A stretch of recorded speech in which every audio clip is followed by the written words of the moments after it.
In this video, I'm going to teach you how to add a Gravity Forms form in Elementor. In order to do that, first head over to elementor.com, create your account by clicking onto this Get Started option right here, or you can also log in by clicking onto this Login option right there. Now, once you're logged into your Elementor, head over right here to your WordPress. We will use WordPress to host Elementor. Head over and click onto this Get Started right here. And then from in there, you can create an account or you can also click onto this login in order to log in. Now here is my dashboard on my WordPress that is connected to my Elementor website.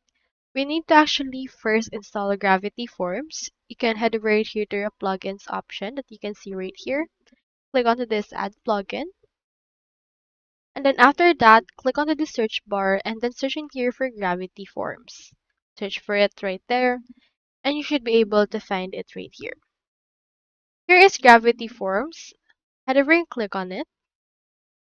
And then from in there, you should be able to install and activate this by clicking onto this right here. You can purchase and activate by clicking onto the monthly option, or you can also buy this monthly right here.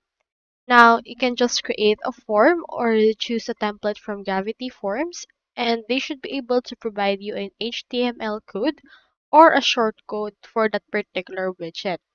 Once you have that shortcode, next thing you need to do is to head over here to your actual page on your Elementor.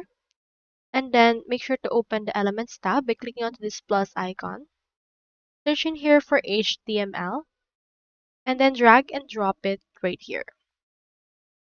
Once you have dropped it, this will ask for the code. So input right here the code given to you by Gravity Forms, and after that, the form should be able to be added to your site.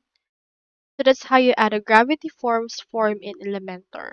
I hope this video helped you out.